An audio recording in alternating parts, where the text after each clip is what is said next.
CBS Sports, your home of March Madness, the Masters, the PGA, PGA Tour, SEC football, the NFL, and February 3rd, Super Bowl 53. Week 14 in the NFL. Yeah, there's Andrew Luck. His going against the defense today, Houston, 34 sacks. The Indianapolis offensive line's only given up 14. Who wins that battle? Yeah, and this guy might win that battle. 11.5 sacks for J.J. Watt. He's hoping he's his hands on Luck like a rabbit's foot. Patrick Mahomes going against number one defense in Baltimore. He's got 41 touchdowns so far. Look at him dribbling way down the field and shooting the jump shot. Oh. All right, how about Tom Brady, guys? He's in Miami today where he has a 7-9 record. Now, if the Pats do win today, they will secure their 10th straight division title. Wow.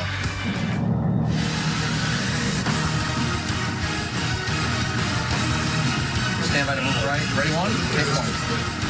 Stand by to bring it back. Take one. We'll record on 4 today. 3, 2, 1. Hello, everyone. I'm James Brown, and welcome to the NFL Today, powered by Ram Trucks. As we enter the final quarter of the season, these are the Week 14 headlines here on CBS.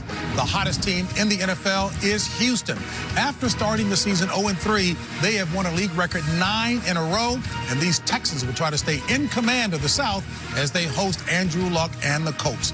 In the AFC West, Phillip Rivers and the Chargers continue to breathe down the necks of the division-leading Chiefs as they take on the Bengals in L.A. And speaking of the Chiefs, it's a heavyweight bout today in Kansas City as the #1 ranked offense of Patrick Mahomes and company takes on the #1 ranked defense of the Ravens in a matchup filled with playoff implications. Mahomes sets and throws. Big play. What a stunning throw from Patrick Mahomes. He pulls a Houdini. Showing off the arm. Oh! That's just perfectly executed by Mahomes. He is hit and sacked. Buried in the backfield. The Ravens defense blows it up. And he is thrown to the turf by Terrell Suggs. Mahomes might keep it, will keep it, and will find it for the touchdown. It's a hat trick for Judah. 3 plays, 3 sacks. Mahomes has his man open. Got him. Ball is out. Picked up. Yes, he can. Run. T-Sizzle will score!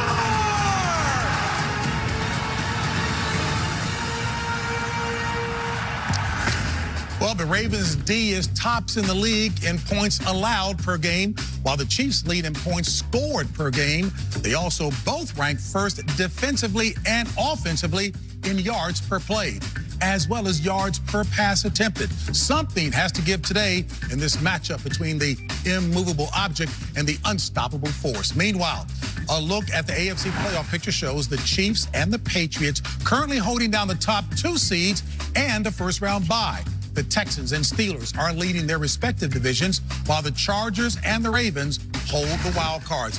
Over in the NFC, the Rams are currently the only team that has officially clinched a playoff berth. And then NFC West champs, they in fact can lock up home field advantage throughout the playoffs with a win over Chicago. Dallas and Philly meet with the East Division lead on the line. Seattle and Minnesota hold the wild cards, that is, for now. I'm joined at the desk by my colleagues, Phil Simms, Coach Bill Cowher, Nate Burleson, and Boomer Esiason. So the question is, what should the Ravens' defensive game plan be to try to stop or slow down Patrick Mahomes? I think we're all excited to see this game today. We don't know what's going to happen. It's the beauty and the beast. You get that? We know one's the beautiful team, the other one's the beast. And what do you do against Patrick Mahomes? Well, when he's in the pocket, he's a very good quarterback. But when he's out of the pocket, he is a great quarterback. One of the best I've ever seen throwing the football on the run with power, accuracy, and anywhere on the field. So what do you do to keep him in the pocket? You run what you call a muddle rush. You know what that is? Yeah. So you got to tell defensive linemen who all they worry about is sacks, stay in your lane, keep him in the pocket, play zone defense behind it. If you do that, you got your eyes on Patrick Mahomes. He can't get outside the pocket. And if you read where he throws, we're going to get a tip pass. And what happens to a tip pass on a zone defense? Gets intercepted. Somebody's going to intercept it. That's model defense, kind of like a model quarterback like you were, because you kind of dinked and dunked, and you only threw about 20 passes a game. We talk about creativity, Kansas City offense creativity, throwing the ball. How about the creativity for the Baltimore Ravens running the ball with Lamar Jackson, with, you said there, Gus Bradley. Ty Montgomery they picked up is now starting to use him in the backfield. backfield. This is a very creative running game. They run for over 200 yards a game the last 3 weeks. And against the Kansas City Chiefs defense last week gave up 170 yards to the Oakland Raiders. So it's very important, I think, for the Baltimore Ravens to get off to a fast start. They're not built to come from behind, but they are absolutely built to protect the lead. Yeah, well, speaking of Pat Mahomes, we'll continue to praise him, but let's give this some historical context. Let's look at a comparison to the 1984 season that Dan Marino had, known as one of the purest passers the game has ever seen. In 16 games, he had 48 TDs. Pat Mahomes, 41. He's on pace for 54, which is one shy of the 55 to Peyton Manning. Now, here's the thing. He's doing this, of course, in less games, and he's most likely going to break that 48 touchdown record. But here's the thing. In that era for the Dolphins, it was different. Quarterbacks were getting hit. Yes. They were getting slammed to the ground. Wide receivers were getting harassed at the line of scrimmage. You didn't have to catch it, let them catch it, and then let them make a football move. So I would have to say, Dan Marino, credit to the old school. Yep. I'm a little bit more impressed with that 48 in 1984. He's hanging on for a commercial spot with Dan Marino somewhere. And you should be upset at him. I can't believe he just called you out like that. I'll take care of him later. How about the schedule for the Kansas City Chiefs? You know, next week we could be talking about a whole different set of scenarios if they lose this game to Baltimore today, because they have Baltimore today, they have Kansas City and on Thursday, and then they have to go out to Seattle, and they're playing against two of the better defenses in the next 2 games, and that Thursday game is in Kansas City as well. So I would just say this: Kansas City needs to win this game desperately today if they want to remain the #1 seed in the AFC. Boomer, he was a nice guy starting last year, but he turned mean, Bill. I don't know what happened. That's all right. What happened? You happened to him. That's what it is. Hey, for more on this big AFC showdown, we go out now live to Kansas City. We welcome in Tony Romo, who will be calling the game. Hey, Tony, you already know it. Patrick Mahomes continuing to put up impressive numbers in the Chiefs' aerial attack. Tony, you know this all too well. A long NFL season. What is your assessment of his staying power? He's staying. He's not going anywhere. I think you don't accidentally come in your first full year of starting and luckily throw 41 touchdowns at this point. And I know you guys were just talking about Marino and that incredible season.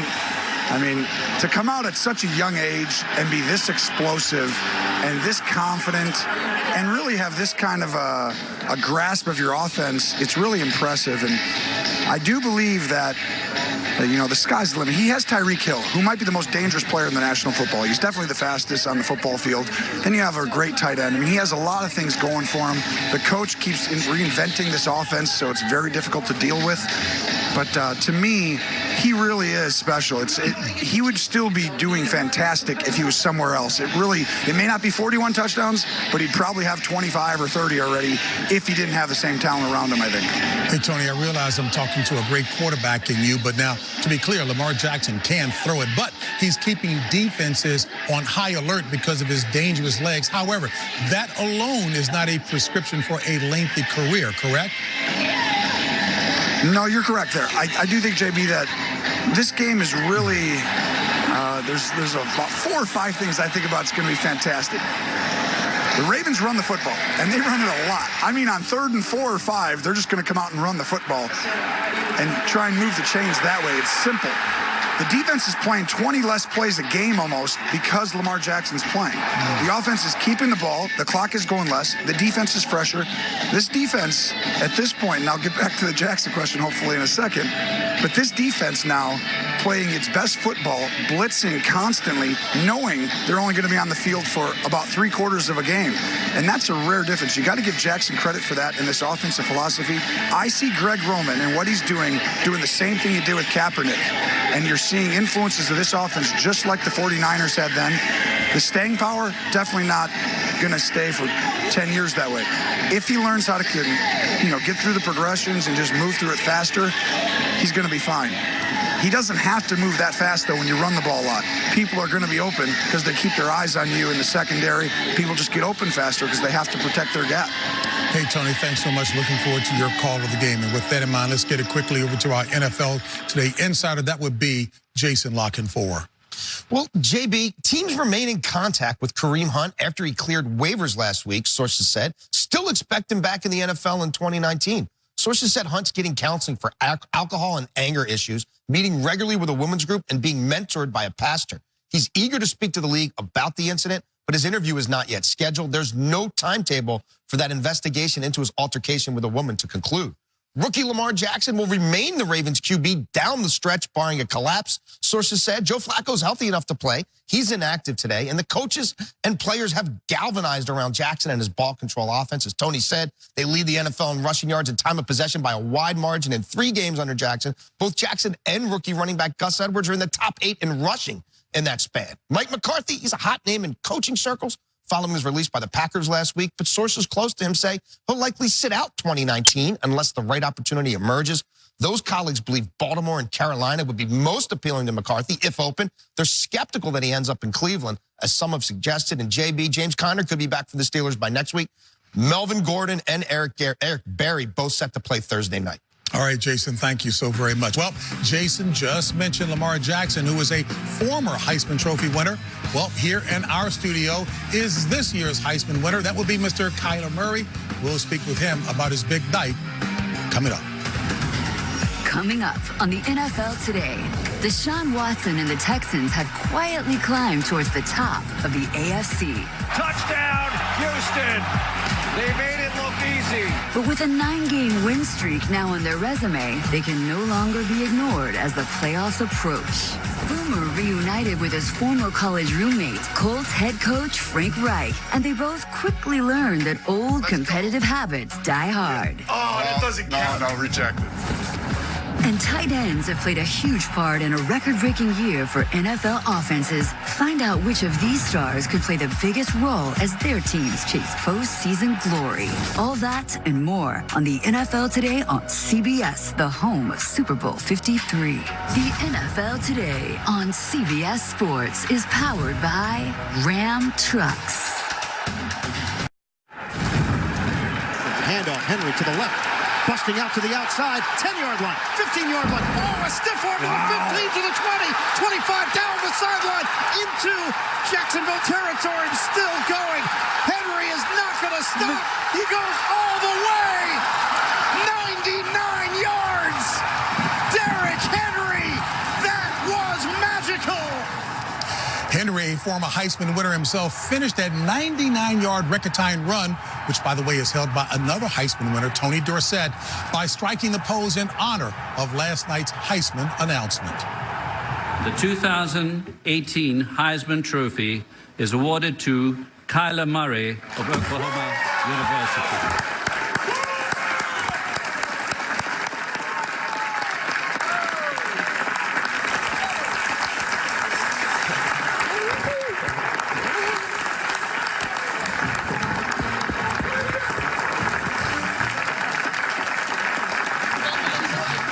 Hey, folks, it is our pleasure to welcome the 2018 Heisman Trophy winner to our studio, quarterback Kyler Murray of the University of Oklahoma. Congratulations, a milestone moment for sure. Look, an impressive, I guess, acceptance speech. You complimented a lot of people, but I noticed you were especially emotional when talking about your coach, Lincoln Riley. I'm the biggest Giants fan, so I'm not sure why you're wearing it. Because this is my sneaky pick for Super Bowl. Through it all. Oh, okay. And he's definitely the reason why I was up on that stage last night. I mean, he's great. Family, huh? Yeah, definitely. You know, Kyler, I got to ask you about your future because we know that you signed a baseball contract before this season with the Oakland A's.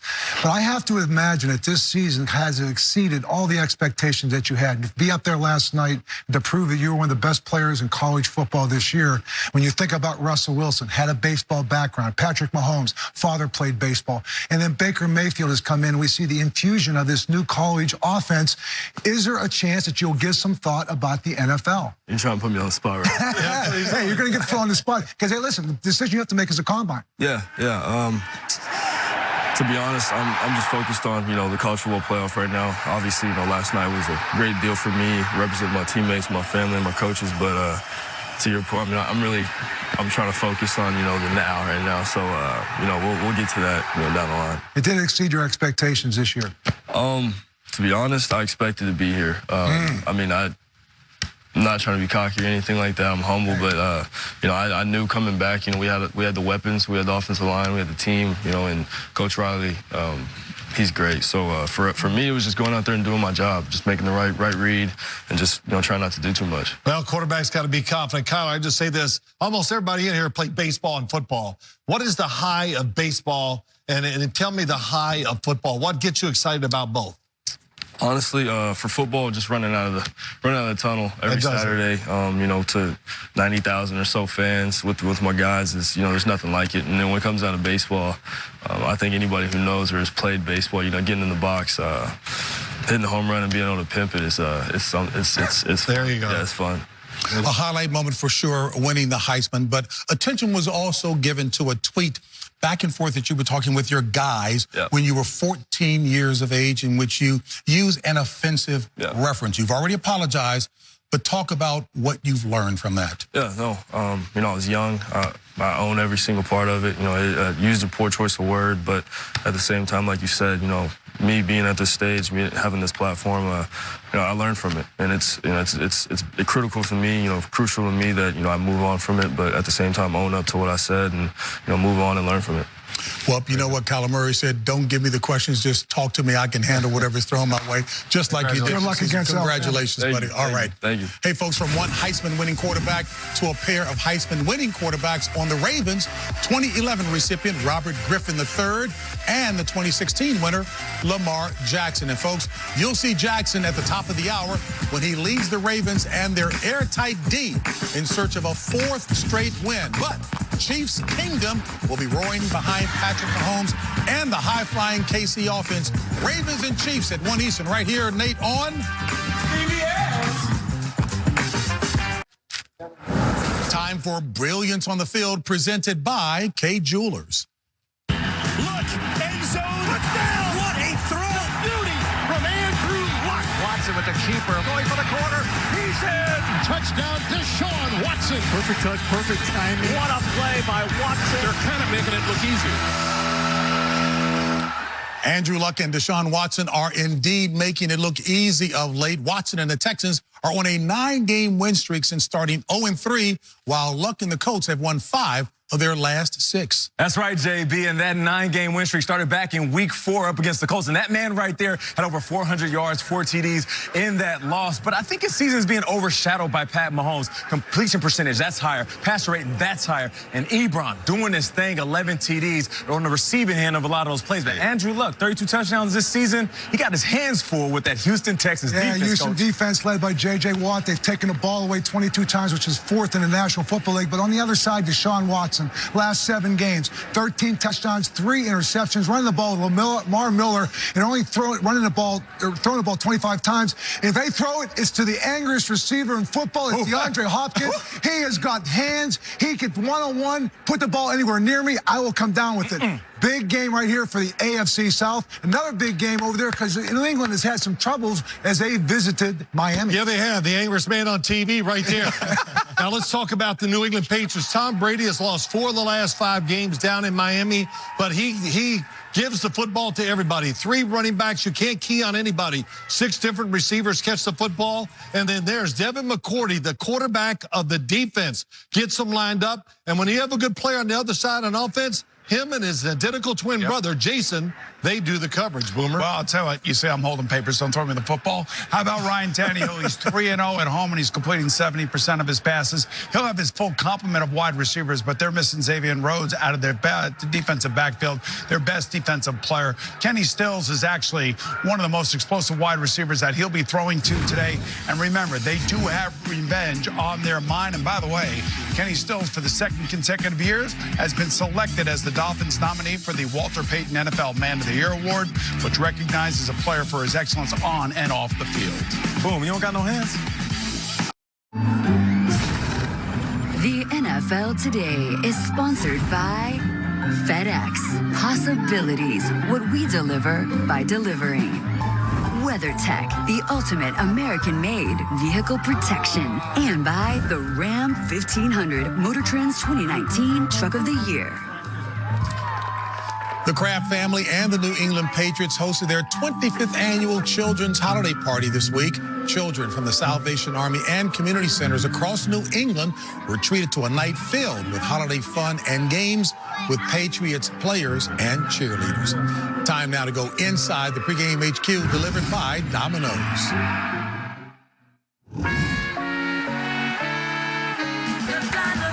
Wide open, Eric Ebron. He's got it. That's his 3rd touchdown of the half.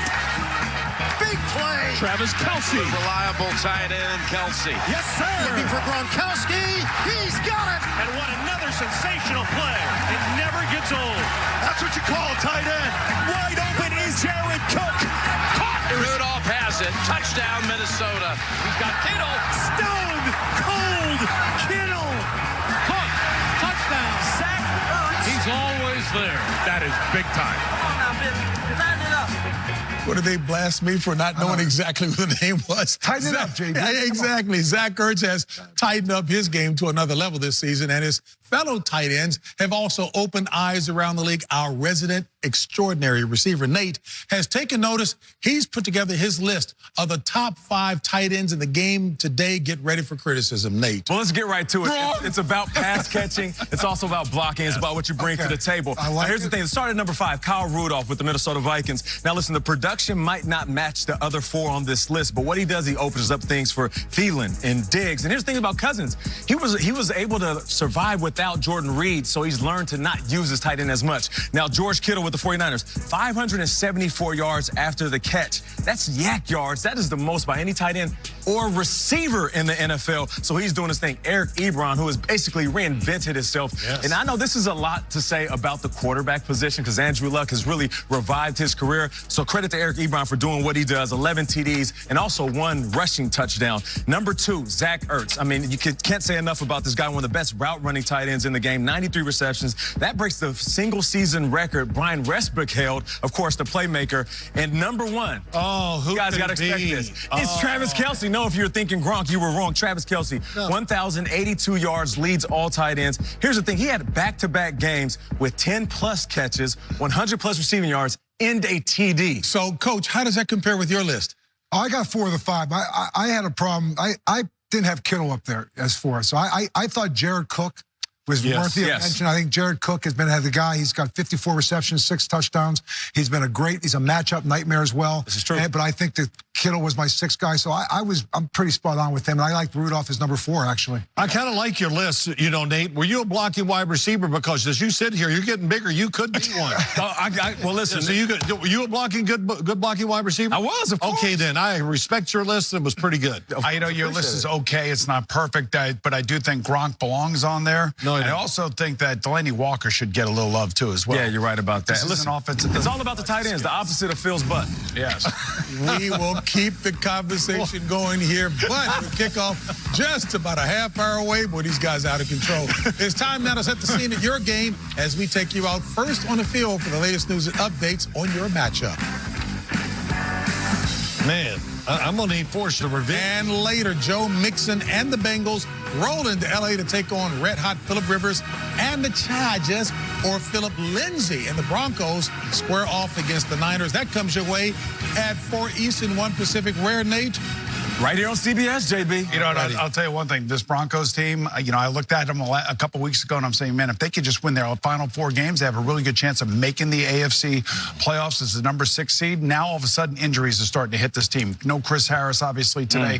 No Emmanuel Sanders the rest of the season with his Achilles injury. Yeah. I mean, they still have the great pass rushers. This is a game that they should win, and I think that because you have Case Keenum as your quarterback, you are in better situation than the 49ers. So I'm going with the Broncos here, but it's not going to be easy the rest of the way with all these injuries. Going with the Broncos as well. That defensive backfield hasn't been the same since Aqib Talib left, and now Chris Harris is down. But they do have Von Miller and Bradley Chubb. They lead the league with 22.5 sacks, the best duo right there. So, of course, them guys getting after the quarterback, and they allow the least amount of fourth-quarter points. So, stepping up late in games on the defense side of the ball. And the Chargers, I mean, the Cincinnati Bengals go to the L.A. Chargers. When you talk about the L.A. Chargers, big win last week against the Pittsburgh Steelers. And defensively, Derwin James, look at him for potential rookie defensive player of the year. Potential. I mean, he really is. I mean, he can rush the quarterback, made a big interception last week. And offensively, Phil, they're loaded.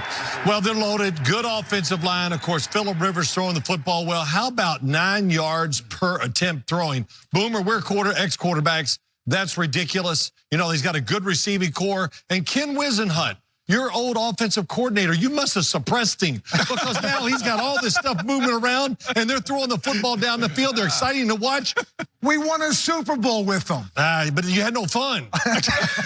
All right. Well, listen, there's Colts head coach Frank Reich and Andrew Luck. We're going to tell you about that quarterback relationship. That's a match made in heaven. And our own Boomer Esiason is going to talk about his relationship with Frank Reich and how he's helping this young quarterback. Parcells is up on the shoulders of the offensive lineman. You know, that getting carried off is really a symbolic thing. That's a nice way for the players to recognize their coach. It's nice to take that ride. The Giants have won Super Bowl 25. You know, I'm just proud to have been able to get a couple rides. It's a permanently etched memory for Bill Parcells. A lasting Super Bowl memory for Bill Parcells, one shared with Bill Belichick and Romeo Crennel. We're two coaches from the Parcells tree. Of course, Phil knows all too well about that coach. Yeah, JB, he really does. Those two coaches are part of the defense. I loved that 1990 team. It was about defense, running the ball, and for you, Phil, managed the game. And you did it so well. You really wouldn't have been there. You wouldn't be here today if it wasn't for those two guys. You know what? You're mean, but you're right. Thank God we had those guys as coaches because they led us to 2 Super Bowl wins. Well, talking about offense, how about this Kansas City offense? It's dynamic, it's explosive, but the big question is, can they continue to do this without Kareem Hunt? Well, that answer would be yes. Look at this up in the corner, 7 yards per play. That's the highest of any team since the merger in 1970. Let's start out with this. Tyreek Hill on a run. Travis Kelce always moving this offense. He's going to come across the formation. They're going to hand it to Tyreek Hill coming around, and just watch the speed, watch the defensive back. Oh, little juke, no chance of catching him. Deception. Here we got Hill again, going to go in motion, go across the quarterback. They're going to fake it to Spencer Ware. Watch how wide open Tyreek Hill is, but Patrick Mahomes says, no way, that's too short. I want to go deep down the field to Chris Conley, gets a pass interference, gets the ball on the 1. This was an 80-yard drive in 40 seconds. Patrick Mahomes, don't let him move up in the pocket. He does. He finds DeMarcus Robinson on the run. Strike. He takes it down inside the 10-yard line, and this just says it all. The speed of this offense is like nothing we've never seen. You're in a full retreat from the start, and you still cannot keep up with Tyreek Hill. Even though he missed a play, 62 yards down the field. That's why I think they can get over missing Kareem Hunt. And you're talking about going against a defense that's the second oldest in the league. But what they've done to create a positive for him is they've run the football. With Joe Flacco, you can see rushing yards per game, 70 snaps, 27 points. With Lamar Jackson in the last 3 weeks, 51 snaps and only 18 points a game. And what they do on defense is just as creative as the Kansas City Chiefs are on offense. Watch him right here. Wink Martindale, the defensive coordinator. You see that double up there? That will be Tyreek Hill. He'll take away your weapons. Up front, you got Terrell Suggs. Keep him in the pocket. You said this before, Phil. You want to keep right now Patrick Mahomes in the pocket. That'll be the job of Terrell Suggs right there and the rest of that defensive line. But give him some different looks. Eric Weddle, disguise. He's going to show him one thing and come from the other side. That's the great thing about this Baltimore defense. They show you one thing and bring another. Again, you see the creativity with that defense and the pressure they put on the quarterback. And the other part of it, talk about this. How about dropping a 340-pound Michael Pierce into coverage? Look at this right here. Look at this right here. So for Patrick Mahomes, he's going to see a lot of different looks. Very important they can have the lead for Baltimore, because if they have the lead, they can play from ahead, and they'll keep their defense off the field by running the football. It's great to see a deceptive defense instead of just stand there and let them get attacked. They're attacking themselves. I'll tell you what, another big game. Go back to you, JB, with Boom. We're talking about the Indianapolis Colts visiting the Houston Texans. Hey, Coach, thank you so much. And today, the Colts take on the Texans in an AFC South clash at the top of the hour. And our guy, Boomer, had a chance to visit his old college roommate this week in Indianapolis. You know, JB, I did spend some time with my old buddy Frank Reich to discuss the quick turnaround that he's engineered as head coach of the Colts. And while he's definitely done a great job this season, I quickly showed him that there's always someone ready to take his place.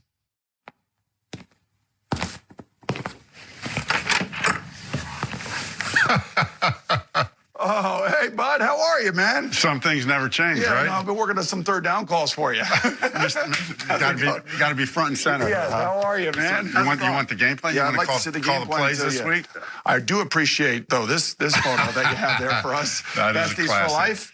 Collars popped. And I see you went back with the mustache and the beard. What's that all about? Well, just like old times, right? Yeah. Mind if we have a little conversation? Yeah, please, let's Why don't do you it. take the head seat? I'll go over there. Oh, you're going to give me the head seat for a yes, change. you could have the head That's seat. certainly yes. something different. You know, I don't know if America really knows this, but you were a part of some very big games in your life. November 10th, 1984. Yeah, that was, of course, at Maryland when we had the greatest comeback in college football history against the defending national champions, University of Miami. Right throwing deep. Greg Hill on the tip, and it's a touchdown. Holy cow. I turned the game off at halftime and went and bought a house. You should have known better. I did learn my lesson, though, because January 3rd, 1993, what happened? Yeah, well, that was the Bills' playoff game against the Oilers. Over the middle. It is caught for a touchdown. The most dramatic comeback in history. That was a crazy game. You talk about fandemonium, as they say in Buffalo. That was the memory of a lifetime. You started here as an intern in 2006. Was this Tony Dungy's office? This was Tony Dungy's office. It sure was. Can you believe that you were actually sitting behind this desk? No, I can't. And I mean, it really is incredible. The Colts have put the Josh McDaniels debacle behind them. They have hired Frank Reich as their new head coach. The backup role has suited me well in my career. Your first comments at your press conference, I thought, were priceless. Your humble nature is what ultimately has made you the person you are. The greatest coaches and leaders I've ever been around kind of have that blend of humility and confidence. And I really think they're two sides of the same coin. If you're not willing to listen to players, if you're not willing to listen to your other coaches, and I think that the humility sign is a sign of a growth mindset, being willing to always learn, always grow, always wanting to get better. But then yet also equally having the confidence to make the tough call, to not be afraid, and to make the tough decision when you need to. I can't imagine that the Colts are going to snap this ball and attempt to run an offensive play. You're in overtime. If it doesn't work, there's a very good chance that Houston's going to come down and kick the game-winning field goal. My goodness, the Colts go for it, and they come up short. Did you ever second-guess that thought after the game was over? The Texans win in overtime at the buzzer. It was the call that I wanted then, and I would take it now. In the second half, we were on an absolute roll on offense. I just felt like we were unstoppable. That's the tough thing about this game. You got to know that that's the right call, still be able to make it, believe in it, fail, and still not waver in your conviction. Touchdown and a beauty from Andrew Luck. What has impressed you most about Andrew Luck? You want to talk about that blend of humility and confidence. When you talk about these elite players, I think it's hard to have that quality, that humbleness, but yet that tear your heart out competitiveness, which he has. I just think that really is propelling our team. You have coached Peyton Manning, Phillip Rivers, Carson Wentz, and on top of all of that, you were the backup to Jim Kelly. You played under Marv Levy. You, of course. That was way back when, but you played under Marv Levy. I think fans start to understand how you coach now. That's been the story of my career. I've been around great teams and great people, and I feel like I've been the student learning from these guys who just have that special quality to be a leader, to be able to put a team on their shoulder. It's what it's all about, those relationships that you go through the fire together, the ups and downs. It makes it pretty fun. I kind of saw those moves at the Big Apple back in the day. Those people who know Frank know exactly what I'm talking about, but I will say this. He's in the perfect spot. He has a great general manager in Chris Ballard who hit a home run in the draft this year. Not only did they draft Quentin Nelson, they also drafted Darius Leonard. That's going to be the foundation moving forward for this team. They have a 30-year-old Andrew Luck, and he is the perfect guy, Frank Reich is, to design plays and call plays. And Frank's father taught him when he was growing up, because Frank's father was also a coach and was a 60-minute player at Penn State. Frank Reich Sr.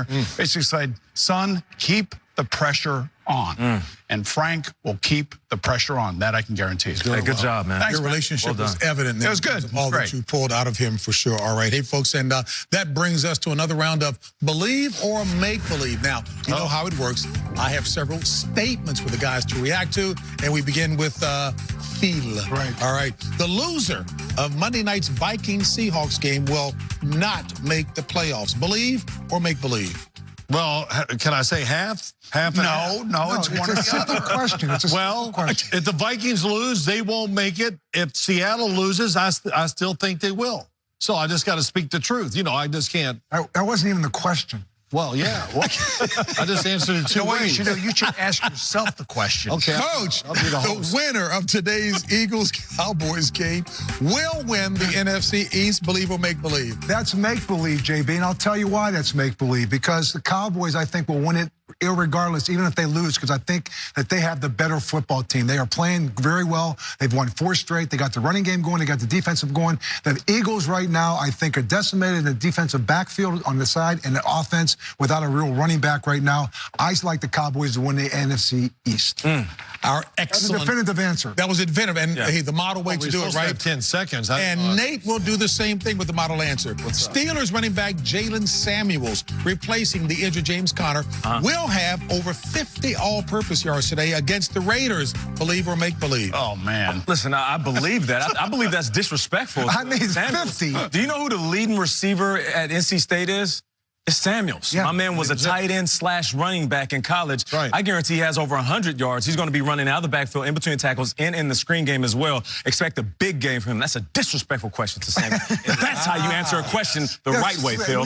I like the way you answered. That was really good. Yeah, we were definitive, man. That was like really Boomer. Yes. The Chargers will win the AFC West, believe or make believe? I say make-believe. I think it will be the Kansas City Chiefs. I'm not getting off the Patrick Mahomes train at all, guys. I know that Kansas City has a tough schedule ahead of them, but I'm a believer, man. Just like Tony Romo said at the top of the show, you know what? This guy has sustainability. He's got staying power, and the best part about him, he doesn't get flustered in any way, shape, or form. So the question is, did Phil understand the model way to answer the Yeah, and I got to tell you, I just think the Kansas City Chiefs, when you look at it, they got 3 of their next 4 at home. And I know this is a big game today, but their defense on home is so much better than it is on the road. And I think that they win this game today, honestly, from the standpoint, I just don't know if Baltimore can keep up with them. Yeah, I agree. I like Kansas City's offense. Nothing that Patrick Mahomes, we heard Tony Romo say it. We've talked about it all year. There's nothing to show you that he is going to get nervous or falter in these situations. He can make so many plays. They'll keep rolling. What do you think it's time for now, Phil? I don't know. Okay, we'll tell you right now. Time for the NFL Today Picks, presented by FedEx. Well, I'm so good at this. Specials, and since you are good, you haven't missed one yet, I don't think. Yes, I like the Cleveland Browns today over the Carolina Panthers because of all the unsettledness of the Carolina Panthers, changing coaches, all that. I love Cleveland. I like that pick of yours, but you know, I'm also going to take the Arizona Cardinals over the Detroit Lions. Arizona had a big win in Green Bay last week. It led to the firing of Mike McCarthy. I think they keep it going this week at home. Speaking of the firing Mike McCarthy, that's the reason why I'm selecting the Falcons over the Packers, because of all the drama going off the field and maybe seeping into that locker room of Green Bay. They're dealing with much more than just game planning for the Falcons. I got the Falcons. I'm going with my man, Phil Simms. I'm going with the Cleveland Browns. You know what? Greg Williams, Freddie Kitchens, they're trying to keep those jobs that they have right now. I think they win over the Carolina Panthers. Wow, what I need is somebody to pull all the knives out of my back. A reminder, go to NFL.com/FedEx. Cast your vote for the FedEx Air and Ground NFL Players of the Week. And don't forget, follow along and see all of our weekly picks at CBSSports.com/FedEx. Hey, the chef is here now. Kickoff is just a few moments away. We'll get you out to your game next. NFL Today on CBS Sports is powered by Ram Trucks. Hey, a reminder later, Joe Mixon and the Bengals rolling to take on the red-hot Phillip Rivers and the Chargers, or Phillip Lindsay and the Broncos square off against the Niners. That comes your way at 4 Eastern, 1 Pacific right here on CBS.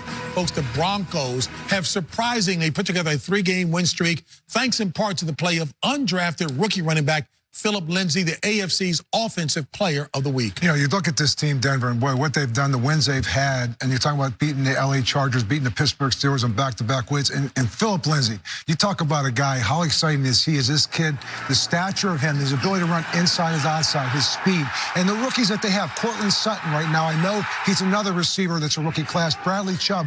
What a very, very good draft. And Case Keenum, and Phil, we've talked about him before. Case Keenum has been a very good fit for John Elway. I would let him go anywhere as you continue to build this team, which is a young team, really. Yeah, I think they've had enough turnover out there in Denver. Keep it together, and you know what I like about them? Go out there today. If you can stop the run, then what do? You unleash the 2 pass rushers. That's what their football team is all about. So I look at those interior linemen to do their job. But it does worry me. Emmanuel Sanders, not in the game. He's their playmaker, their go-to guy. And then Chris Harris, he was having a terrific year.